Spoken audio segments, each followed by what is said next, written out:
Across the shattered landscape of Europe, the triumphant peal of church bells, the celebratory crack of rifles, and the vibrant display of liberation banners heralded a new dawn. For countless millions, this day unequivocally marked the cessation of 6 years of devastating global conflict. Yet, for a specific cohort of young women lingering within the somber silhouettes of German railway yards, this momentous occasion signified an entirely divergent, deeply unsettling reality. Their uniforms, tattered vestiges of their derided auxiliary roles, the Helferinnen, were threadbare, their boots cracked and worn, their hair unwashed after weeks of relentless retreat. Some, barely 20 years of age, still bore the faint traces of youth beneath layers of grime and profound exhaustion. These were the secretaries, the typists, the radio operators, the nurses, the essential, if unseen cogs in a colossal military apparatus that had first consumed their nation, then crumbled in their very hands. With the Third Reich utterly shattered, they were now being marshaled onto trains, not for the joyful embrace of homecoming, but for the chilling uncertainty of captivity. The scene was strikingly surreal. Columns of women in somber gray-green skirts and jackets, laboriously dragging battered suitcases, stepping into the cavernous wooden boxcars that had once funneled troops to the front lines. Some clutched rosaries, their fingers white with tension. Others held meager ration tins. Many possessed nothing at all. A young woman from Hamburg, her voice barely a tremor, confided to her companion, "The Americans will show us no mercy. They will undoubtedly make examples of us." She had absorbed this chilling prophecy from a Luftwaffe officer amidst the chaos of surrender. Another, taller and visibly hardened by years spent manning anti-aircraft searchlights, remained silent, her jaw set with an almost defiant resolve, as if steeling herself for an inevitable, brutal impact. They had been ceaselessly indoctrinated that the Allied forces, particularly the Americans, were not men but ravenous wolves, and that captivity would lead only to degradation, unspeakable cruelty, or perhaps even worse. The trains shuddered westward, traversing a panorama of utter desolation. Charred towns drifted past like spectral illusions, churches bereft of their steeples, bridges contorted and swallowed by rivers, skeletal factories where a persistent smoke still smoldered. Children, their faces gaunt as paper, waved from dusty embankments. At night, whenever the train halted, the women huddled together for warmth, their ears strained against the rhythmic crunch of guards' boots outside and the occasional, unsettling crack of distant gunfire. One woman, Anna, a former secretary from Munich, diligently chronicled her fears in a small diary she had managed to conceal. "We are being taken far," she wrote, her script shaky. "None of us know where. My mother will believe I am dead. Perhaps I will be." The journey culminated not in a German internment camp, but amidst the disorienting tumult of occupied ports, Bremen, Le Havre, Cherbourg, where formidable ships, flying American flags, lay in wait. The women were marched towards the gangways, past soldiers whose expressions remained inscrutable. Some displayed curiosity, others a disconcerting indifference. The women had steeled themselves for snarls, for insults, for physical blows. Instead, they encountered an almost unsettling order. Lines, paperwork, systematic processing. They were counted, tagged, and methodically divided into groups.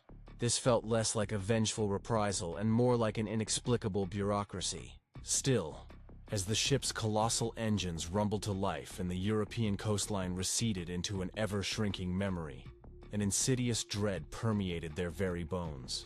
The Atlantic stretched wide and boundless, and America, a mysterious, distant land of myth and enemy caricature, awaited them on the other side. On board, the relentless grip of seasickness afflicted many. Bunks were stacked within stark steel holds, the air thick with the pervasive scent of salt and diesel. Food was distributed on trays, pallid bread, substantial slabs of meat, and steaming mugs of coffee. The women stared in stunned disbelief. For years, their diets had consisted of mere cabbage stalks, ersatz bread crafted from sawdust and barley, and watery soup ladled from rusted cans. Some hesitated, their suspicion lingering that the food might be poisoned. Others, however, devoured it ravenously, tears streaming down their faces at the utterly forgotten taste of real bread. "They feed us as they feed themselves," one whispered, astonishment etched onto her features. It was not kindness they had anticipated. It was merciless punishment. Yet here was an entirely different reality, one that unsettled them more profoundly than any anticipated cruelty might have. When at last the ships docked on American shores, New York, Boston, New Orleans, the women gathered on deck, clutching the rails, their gazes fixed upon skylines rising, utterly untouched by bombs. The Statue of Liberty loomed, a colossal irony that elicited no smiles. Crowds lined the piers. Some jeered, others simply observed. The women were marched ashore under guard, their boots echoing on wooden planks. The air itself felt different, cleaner, freer, salted by the ocean but untainted by the ash of war. For the very first time, some fully grasped the sheer completeness of their world's collapse. Germany was a nation reduced to rubble. America stood intact, visibly prosperous, vibrantly alive. Buses and trains then transported them inland to camps constructed across the vast expanse of the United States. Fort Oglethorpe in Georgia, Camp Ruston in Louisiana, and dozens more. The roads unspooled before them, flanked by verdant fields and towns where children rode bicycles and houses gleamed with inviting white porches. To women who had witnessed their own cities consumed by Allied bombs, this sight was almost incomprehensible. They whispered among themselves, "Is this truly the land of the monsters?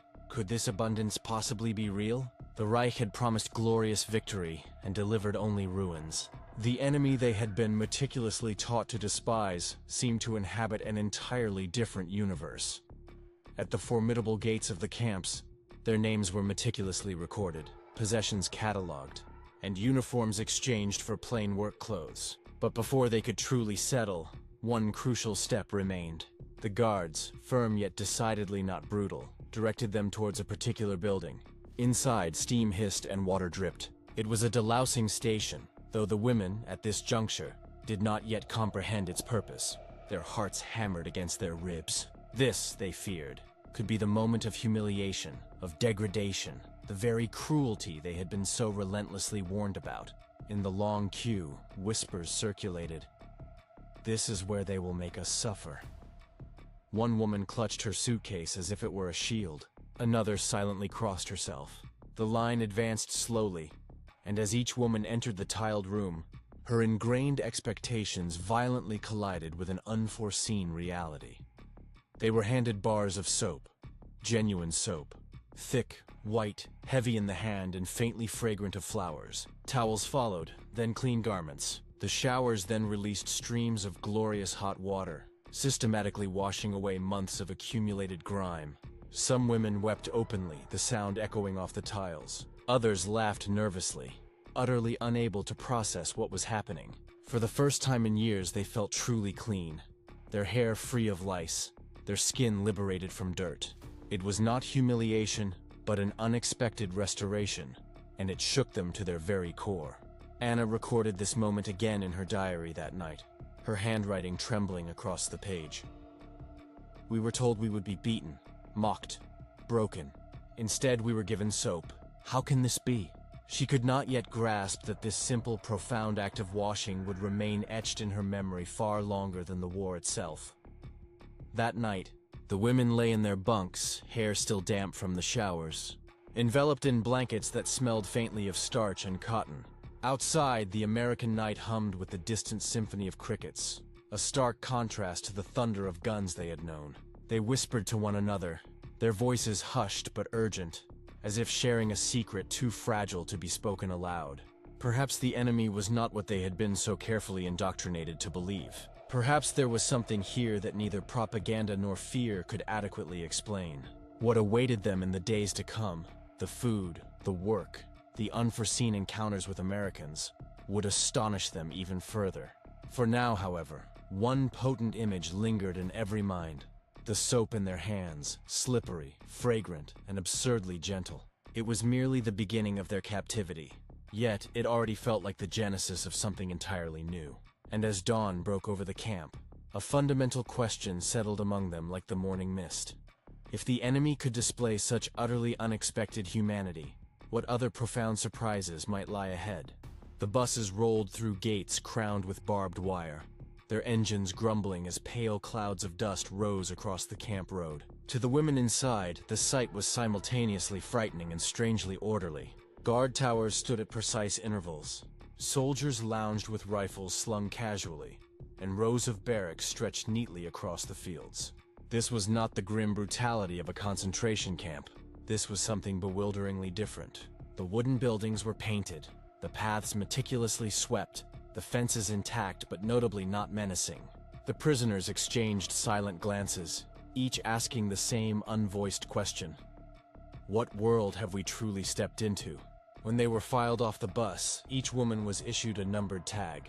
American officers moved with clipped efficiency, scribbling notes, stamping documents. The women stiffened, bracing for expected insults or harsh commands. Yet the guards spoke with a disconcerting calmness, their English tones softened by southern draws or Midwestern flatness. For many, the initial shock stemmed not from cruelty, but from an almost clinical indifference. The Americans treated them neither as monsters nor as cherished guests, but as something strangely ordinary, prisoners of war to be systematically managed, catalogued, and housed.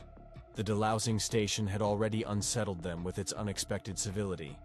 But what followed was even more peculiar. After the showers, they were led into a mess hall. The long room was permeated with the inviting aromas of coffee, fresh bread, and something frying in grease. The women froze in the doorway, disoriented by the sheer abundance of the smell alone. Tables stretched across the hall, laden with trays of food, boiled potatoes, carrots, rich beef stew, and soft rolls gleaming with butter. Steam gently fogged the windows. The aroma was thick, overwhelming, a veritable assault of abundance. One of the guards motioned them forward. Reluctantly, they approached the counter. A cook in a pristine white apron deftly dropped spoonfuls of stew onto tin plates, slid generous slices of bread across, and filled mugs with coffee. The women accepted the trays as though handling explosives. Some could not meet the cook's eye. Others simply stared at the food, genuinely unsure if it was real. In Germany, the final, brutal winter of war had reduced meals to black bread made with sawdust, watery turnip soup, perhaps a scrap of horse meat if one was incredibly fortunate.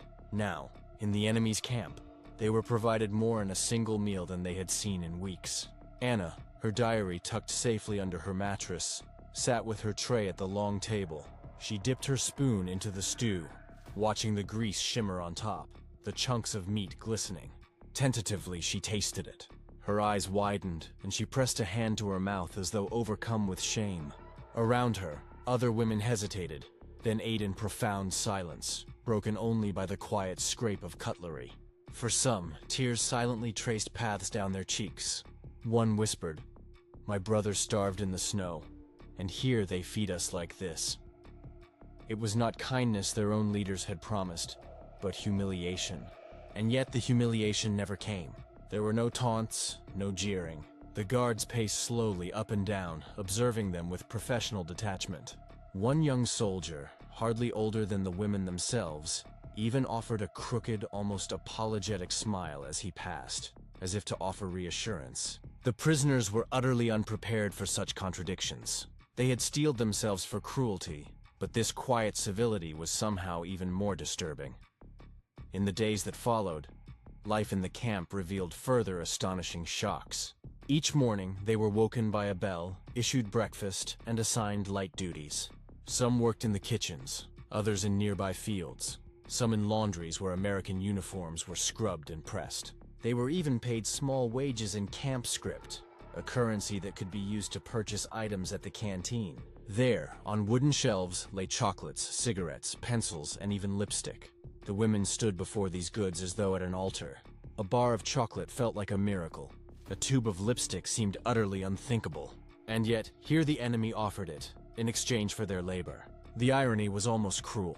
Back in Germany, their families scavenged for scraps. Cities lay in ashes. Children picked through rubble for crusts of bread. Letters trickled in from home, if they arrived at all, filled with palpable despair. One woman read aloud by candlelight, "We live in the cellar now, the house above destroyed. We boil weeds for soup. If you have anything, send it." She folded the paper with trembling fingers, acutely aware that she could not send food back, only impotent words. The gulf between their suffering homeland and the strange abundance of the camp widened with each passing day. Some began to feel a profound shame, heavier than any physical chains. They were, after all, enemies, yet here they were fed, clothed, and sheltered. The Reich had demanded their unwavering loyalty, sent them to man radios and spotlights, but had given them only hunger and ruins in return. America, the sworn enemy, now offered them soap and stew. This inversion gnawed at their souls, unspoken but ever present. At night, they lay awake, listening to the crickets outside the barracks and wondering what it all truly meant. Not all adjusted easily. A few stubbornly resisted, refusing to eat, hoarding bread crusts under pillows, convinced that this generosity was merely a sinister trick. Rumors spread that the food might be drugged, that the soap contained some hidden poison. Yet day after day, nothing happened except the quiet, relentless routine of camp life. Their bodies slowly fattened, their skin cleared, the lice vanished. Slowly, insidiously, suspicion yielded to a reluctant acceptance. The Americans, too, observed with curiosity. Many guards had never encountered German women before, only grotesque caricatures in propaganda. They were surprised to find them thin, exhausted, and often visibly frightened. Some were barely older than their own sisters back home.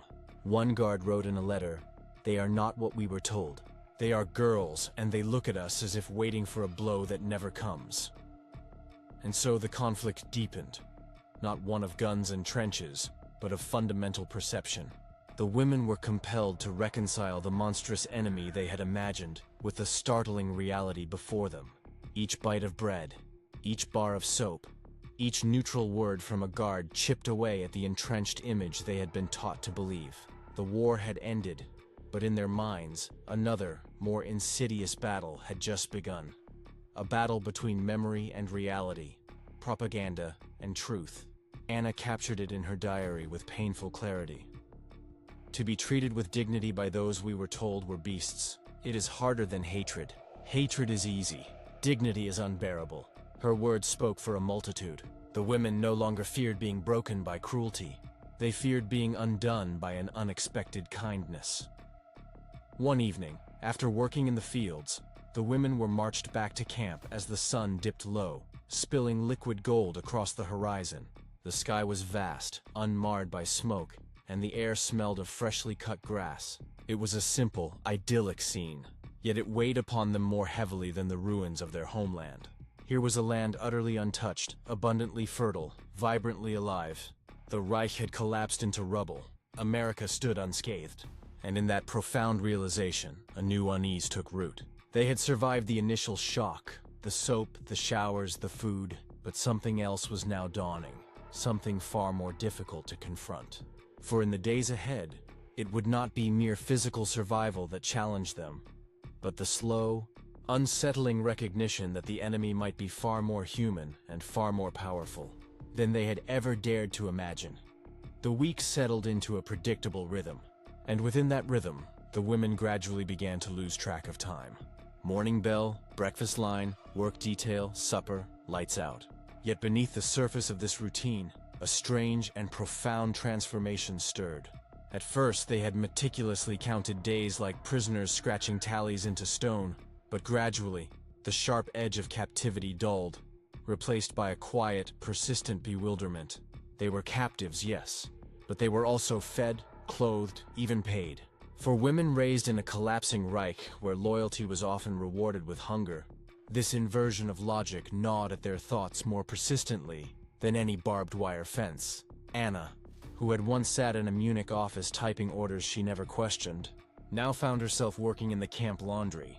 The persistent scent of starch and soap clung to her fingers as she diligently scrubbed American uniforms smooth. Each shirt bore the initials of men who were, by definition, her sworn enemies. And yet, as she folded them neatly into piles, she felt less hatred than an odd, guilty sense of relief. Here was work that did not involve war, work that undeniably kept her alive. Sometimes, she caught her own reflection in the polished steel of the washing drums, and wondered profoundly who she was becoming. Others were sent into the fields under guard, harvesting crops that fed both prisoners and soldiers. They felt the warm sun on their backs, the rich dirt under their nails, and the startling weight of baskets brimming with produce. Some even laughed softly at their own sweat, finding in the labor a poignant reminder of the simpler villages they had left behind. In the evenings, they returned to the camp, their muscles aching, their spirits strangely lighter. This was not the degradation they had prepared themselves for. This was something entirely, bafflingly different. The camp canteen soon became the most bewildering corner of their new world. With their wages, small slips of camp script, they could purchase chocolate bars, cigarettes, and even jars of jam. The very first time Anna bit into a Hershey bar, the sweetness exploded on her tongue like nothing she had tasted since her earliest childhood. Tears pricked her eyes, and she turned away from the others, acutely ashamed of her own unexpected joy. A girl from Bremen smeared lipstick on her lips, staring at herself in a small mirror with utter disbelief. "I feel human again," she murmured, as though confessing a profound sin. But this very abundance carried its own unique torment. Letters from home continued to arrive, smuggled through censors, their words etched in sheer desperation. Families wrote of bombed-out apartments, of children coughing ceaselessly in cellars, of bread lines stretching endlessly into the unforgiving cold. One woman read aloud her mother's heartbreaking plea. "If only we had your American bread. Your brother starves." Silence fell heavy, broken only by the furtive scratching of rats beneath the barracks floorboards. The women sat clutching their letters, their trays of food untouched, the shame of such plenty burning an inferno in their throats. The Americans, too, keenly observed this unsettling contradiction. Some guards were genuinely surprised to see the German women visibly gaining weight in captivity, their cheeks filling out, their hair regaining its luster. "They're better fed than folks back home in some towns," one soldier muttered, half in resentment, half in sheer wonder. Yet rules were rules. Under the strictures of the Geneva Convention, prisoners were to be treated according to standards that often demonstrably exceeded those prevalent in war-torn Europe. The bitter irony was certainly not lost on anyone. Still, suspicion never fully vanished. At night, whispers crept through the bunks. What if this is all a facade? What if tomorrow the masks fall away and true cruelty begins? A handful clung stubbornly to their distrust, hoarding crusts of bread under mattresses, convinced the abundance was a meticulously crafted trap. Yet, as weeks turned into months, even the most cautious were slowly worn down by the relentless normality of American order. No beatings came, no punishments beyond the dull monotony of work. The greatest cruelty, it seemed, was simply to be treated decently. Anna's diary recorded this profound internal conflict with painful clarity. "I eat, and my stomach thanks me. I sleep, and my body grows strong. Yet each kindness cuts me deeper. How do I reconcile this with the faces of children in Munich who drink water for supper?" Her words gave eloquent shape to the invisible war now raging in many hearts. To be brutalized would have been easier. To be dignified by the enemy was, in many ways, unbearable. Amid this turmoil, small, seemingly insignificant encounters with Americans further deepened the contradictions. One evening, a young guard inadvertently dropped his flashlight during roll call. Anna stooped instinctively, picked it up, and handed it back. Their fingers briefly brushed, and for an instant, their eyes met. He offered a quiet nod, nothing more, but the moment lingered in her mind for days. Another time, a soldier passing by the laundry hummed a tune, soft, rhythmic, unmistakably American. A girl from Cologne recognized the melody, laughed softly, and began humming along. For a brief, suspended second, two enemies shared a song across a gulf that the war had explicitly declared unbridgeable. Not all guards were friendly, of course. Some looked at the women with open disdain, their gazes sharp with the grief of brothers lost in Europe. Yet even their palpable hostility rarely spilled into overt action. The women were not free, but neither were they brutalized. They existed in a liminal state, suspended precariously between punishment and reprieve. It left them restless, uneasy, utterly unable to anchor themselves in the false certainty of hatred. And then came the day they were taken outside the wire for work detail in nearby towns. The women rode in trucks through American streets, their eyes wide with awe at shops displaying goods in full. Gleaming windows, children chasing hoops down sidewalks, men reading newspapers on porches utterly untouched by bombs. They smelled the irresistible sweetness of bakeries, saw rows of cars gleaming in the sunlight, watched vibrant movie posters plastered on brick walls. To women whose last memories of Germany were cratered streets and charred ruins, this vision was overwhelmingly, almost paralyzingly beautiful. America was not only intact, it was flourishing. That night, back in camp, the barracks buzzed with frantic whispers. Did you see the cars? The bread? It was white. The houses, untouched. For some, the sheer shock of America's abundance was intoxicating, a revelation. For others, it was an unbearable, irrefutable proof of Germany's utter collapse. The Reich that had promised them empire had delivered only ruins. The enemy had delivered a world of incomprehensible plenty. It was a truth too immense to swallow, too sharp to ignore. The conflict, once external, now turned profoundly inward. In their hearts, loyalty battled fiercely with stark reality. Pride wrestled with burgeoning gratitude. Hatred clashed with reluctant admiration. It was not a clash of armies, but a slow, insidious erosion of belief. Each bar of chocolate, each hot shower, each fleeting glimpse of an unbroken American street chipped away relentlessly at the fortress of propaganda. The women began to realize that the Reich had not only lied, it had stolen their very vision of the world itself. As the crickets sang outside the wire and the camp lights glowed like pale moons, Anna lay awake, staring at the rafters. She thought of her family in Munich, of her mother boiling weeds for supper, of the rubble where her office once stood. She also thought of the American guard's quiet nod, the chocolate melting on her tongue, the clean, hot water streaming down her back. Between these disparate images stretched an abyss she could not yet cross, but in her heart, she knew that something within her was irrevocably shifting, something irreversible. And as another dawn broke over the camp, gilding the barbed wire in gold, the women understood that mere survival was no longer the only question. The real challenge lay in confronting what their captivity revealed about the enemy, about their homeland, and most profoundly, about themselves. Autumn leaves drifted across the camp yard, crisp and golden in the breeze. The season had turned. Though time inside the wire felt strangely fluid, its passage marked less by calendars than by the relentless rhythm of meals, work, and precious letters from home. Yet beneath the mundane routine, something profound had taken root. For months, the women had lived with the sheer shock of survival in America, their days filled with soap, bread, and baffling civility. But now came the harder reckoning. What all of this meant for who they had been, and who they might ultimately become. Anna sat on the barrack steps one evening, her diary balanced on her knees. She wrote by the fading light, her words sharper than before, as though she could no longer contain the relentless conflict churning within. I have eaten more in captivity than in all the bitter winters of the Reich. I have slept without fear of bombs, and yet my heart is not at peace. What kind of world is it where the enemy shows more dignity than our own? Her handwriting trembled. She paused, hearing light-hearted laughter from a nearby group of women. They were trading pieces of candy, teasing one another about lipstick shades. Their voices bright and carefree as though the war had never touched them. Anna envied them, but she could not join them. Her loyalty to her broken homeland weighed too heavily, even as it subtly slipped through her fingers.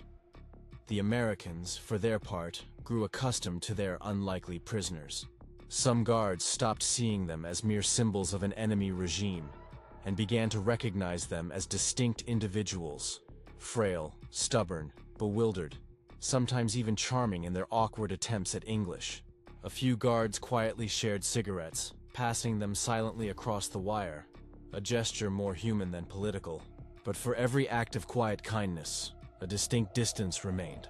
These were still the enemy, still prisoners, still poignant reminders of countless lives lost overseas. The camp was never entirely free of tension, only softened by the unwavering routine. It was outside the wire, however, that the greatest revelations consistently came. More frequently now, women were sent into American towns for labor, under escort, but with far greater freedom than they had ever imagined possible. They picked cotton in vast fields, worked in bustling canneries, or meticulously tidied municipal parks. Townspeople watched them with a mix of curiosity. Sometimes cold, sometimes warm, sometimes simply indifferent. Children openly gawked, pointing at the German girls, while shopkeepers peered cautiously from doorways. Yet what struck the women most profoundly was not hostility, but an overwhelming sense of normalcy. American life flowed unbroken. Cinemas lit their marquees. Grocery stores displayed overflowing bountiful shelves. Radios blared jazz and baseball scores. For women from cities where rubble had replaced elegant boulevards, this sight was almost unbearable in its vivid contrast. One day, after hours of exhausting harvesting, Anna's group was given lunch in a church hall by local volunteers. The tables groaned with generous sandwiches, fresh fruit, and delicious pies. The women hesitated, their hands hovering uncertainly as if afraid the food might simply vanish. An elderly American woman, flour dusting her apron, urged them gently, "Eat, eat." Anna bit into an apple, crisp and sweet, and nearly wept. She had not tasted fruit since 1942. Across the table, another prisoner whispered, "This is paradise." But Anna only stared at the apple's white flesh, hearing her mother's voice in memory, "Save the peel for soup." The stark contrast almost broke her. At night, back in the barracks, conversations grew heavier, more urgent. They spoke of home, of families surviving precariously in cellars, of children barefoot in the snow, of brothers tragically lost to the Eastern Front. Some began to admit aloud what had long been utterly unspeakable, that perhaps their nation had indeed lied to them, had sacrificed them not for glory, but for utter destruction. "We were taught they were beasts," murmured one woman, staring into her blanket. "But who are the beasts now? Those who bombed our homes, or those who built this world of plenty?" No one offered an answer. Silence carried more profound weight than words. Yet guilt was not the sole burden. Gratitude, too, profoundly unsettled them. They were prisoners, certainly, but they were undeniably alive, clean, and fed. They had expected to be stripped of all dignity. Yet they had been given more than they dared to imagine. The soap, the showers, the chocolate, all were tokens of something larger, something far harder to name. Was it mercy? Was it insidious hypocrisy? Or was it simply that the Americans lived by rules the Reich had long since abandoned? Each woman wrestled with these tormenting questions alone, unable to resolve them, but equally unable to turn away. Anna's diary evolved into a raw confession of this intense turmoil. It would be easier to hate. Hatred is a fortress. It keeps the world out. But what they give us, bread, soap, music, it slips past the walls. It demands we see them as human. And if they are human, then what becomes of all the blood, all the ruins, all the lies we swallowed? She closed the book one evening, unable to write more, her chest tight with something akin to betrayal. The guards, too, sensed the palpable shift. They watched their prisoners laugh at American films shown in makeshift camp cinemas, saw them sing along clumsily but earnestly to songs on the radio. It was disarming, unsettling. One sergeant remarked to another, "You'd forget for a minute they were the enemy if you didn't look at the uniforms." The comment carried a warning as much as genuine wonder.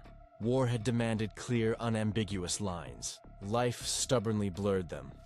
The greatest shock, however, lay not in food or work or fleeting glimpses of American streets, but in the mirror itself. The women's bodies changed. Their faces filled out. Their hair regained its luster. Color returned to their cheeks. Some even looked years younger, as though captivity had miraculously peeled away years of war's harsh toll. To see themselves restored in this way was almost unbearable.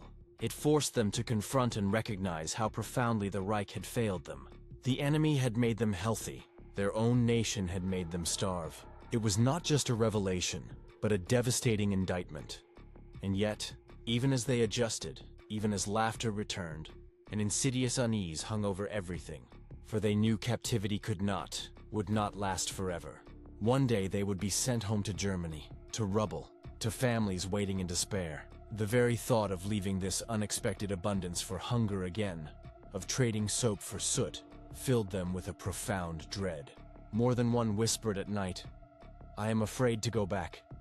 It was treasonous to admit, but undeniably true. As winter neared, Rumors spread of impending transfers, of repatriation, of journeys eastward. The whispers filled the barracks with a palpable unease. What truly awaited them in the ruins of their homeland? Would their families even recognize them? Well-fed, clean, cheeks glowing with the health of captivity? Some dreaded the potential judgment in their mother's eyes, the silent accusation that they had lived well while others starved. Anna, staring once more at her diary, wrote the words she had never dared before. "I fear leaving more than I feared arriving." The confession chilled her, but it was profoundly honest, for the enemy's greatest weapon had not been guns or bombs. It had been soap, food, and an unexpected dignity. And those things had accomplished what hatred could not. They had changed her. One morning, as frost delicately laced the camp fences, the announcement finally came. A transport would depart soon.